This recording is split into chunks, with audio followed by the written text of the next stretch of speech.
Que a paz do Cristo esteja com todos nós, agora e sempre.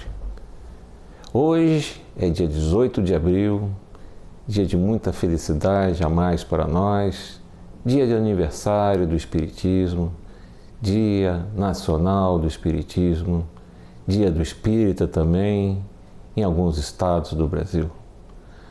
Com muita alegria, nós comemoramos essa data, uma data importante, uma data e que lembra o surgimento do Espiritismo junto a nós no ano de 1857, com a publicação do Livro dos Espíritos, na sua primeira edição, com 501 perguntas, com a sua segunda publicação, que tem o formato atual de 1019 perguntas.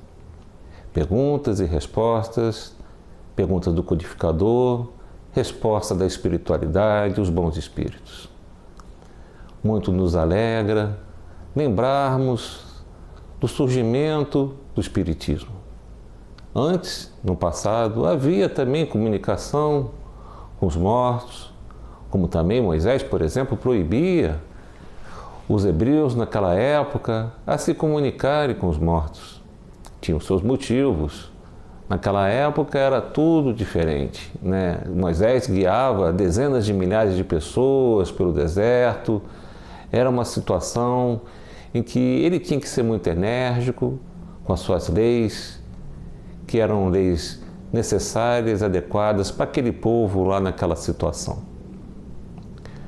Em outros momentos, com Cristo lá no Monte Tabor, como está na Bíblia, na sua transfiguração, foi visto ao lado de Moisés e de Elias, dois espíritos.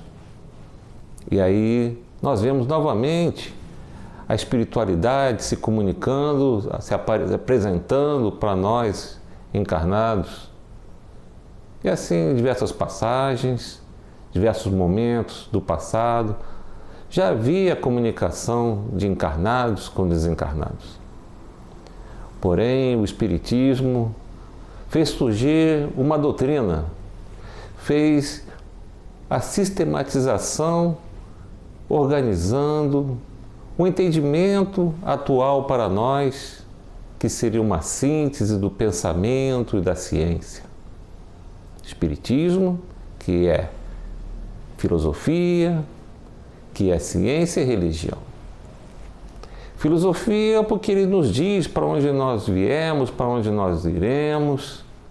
Ciência, que trata da matéria, apresentando como a condensação de energia, vendo que tudo tem física e matemática.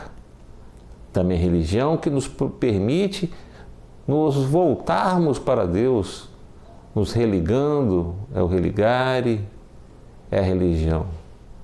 É assim, sob esse tripé, surge o Espiritismo como a sua data magna de 18 de abril de 1857.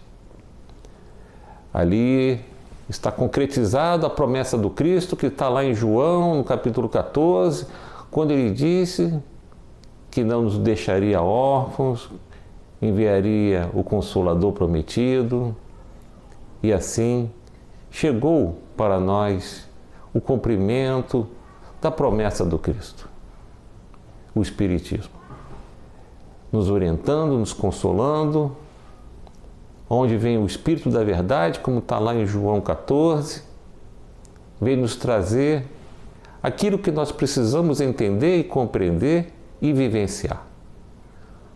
Não basta nós termos o conhecimento, mas assim como o Espírito da Verdade nos diz, amai-vos e instruí-vos. A instrução é fundamental para compreender por que e como vivenciar o Espiritismo, vivenciar dias melhores, sendo a cada dia um cristão melhor, mais cristão, um verdadeiro espírita. Nós nos alegramos a lembrarmos do Cristo quando Ele nos trouxe a mensagem de que o Consolador prometido, que viria como veio, traria o conhecimento de tudo. Todas as coisas seriam explicadas. E realmente nós vemos que o Espiritismo nos explica tudo. Hoje nós vemos outras religiões que também fazem a fluidificação da água. Outras religiões trabalham com desobsessão. Então os entendimentos estão sendo atualizados. O Espiritismo, ele é claro, direto, ele é lúcido, ele tem razão, é racional. E assim, sendo imparciais, nós conseguimos compreender realmente que o Espiritismo é o Consolador prometido. Voltou em forma de mensagem, enquanto que outros irmãos, infelizmente, na literalidade, esperam que o Cristo venha na carne outra vez. Ele já veio em forma de Consolador prometido, ele está aí em forma de mensagem, onde tudo explica para o nosso nível de adiantamento moral. Para o futuro, de acordo com o nosso adiantamento, novas revelações chegarão. Porém, muita luz ofusca. De que adianta ter tanta luz se eu não consigo compreender? Hoje, muitos nossos irmãos ainda têm dificuldade de compreender e vivenciar a primeira revelação de Deus, o Decálogo, os 10 Mandamentos. Quantos não estão ainda por aí errando junto aos 10 Mandamentos? A primeira revelação, a primeira codificação veio com Moisés. A segunda revelação de Deus veio com a codificação também do Evangelho. E a terceira revelação nos traz agora a codificação do Espiritismo. Com muita alegria, nós espíritas compreendemos a importância do que nós estamos vivenciando. Momentos de elevação, do desenvolvimento do nosso conhecimento junto à espiritualidade, de compreender melhor a nossa missão, de compreender como nós temos que vivenciar o amor e por que nós temos que fazer. Não podemos ficar apenas reagindo, apenas nos omitindo. Agora é um outro momento, o momento dos trabalhadores da última hora, que nós venhamos nos unir, vivenciando um cristianismo redivivo.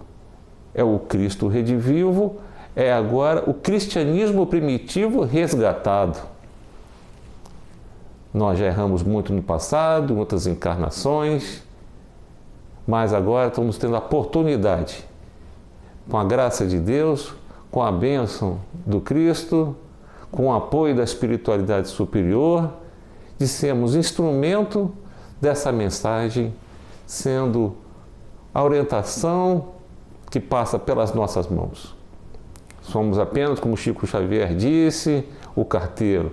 Se ele, Chico Xavier, o grande, foi o carteiro, nós então somos candidatos a sermos auxiliares do auxiliar do carteiro. Bezerra de Menezes se tornou espírita após de ler o Livro dos Espíritos. É um livro muito importante que nós temos que reler com frequência, porque ali está a base do espiritismo. Os outros livros da codificação espírita que vêm na sequência são baseados no livro espírita, do Livro dos Espíritos. E assim, compreendendo que o Livro dos Médiuns trata da parte prática espírita, consequência do ensinamento que nós temos lá no Livro dos Espíritos. Depois vem o Evangelho segundo o Espiritismo, que trata das leis morais, a terceira parte do Livro dos Espíritos, consequência do mesmo livro. E assim o Céu e o Inferno, da quarta parte. A Gênesis, que também está na primeira e na segunda parte. Ou seja, o Livro dos Espíritos realmente não é somente a pedra fundamental que inaugurou o Espiritismo, mas é aquilo que é a base que todos nós espíritas precisamos conhecer. Não podemos abrir mão de dizer que já lemos 1, 2, 3 vezes e não vamos olhar mais. Que nós venhamos olhar com frequência, que realmente ali está a pedra angular do nosso conhecimento espírita. Que nós nos alegremos, pois a pátria do Evangelho é formado pelos espíritos, é formado pelos brasileiros. A pátria que realmente tem maior número de espíritas no mundo. Que nós possamos divulgar o espiritismo sempre, porque a maior caridade com a doutrina é a sua divulgação.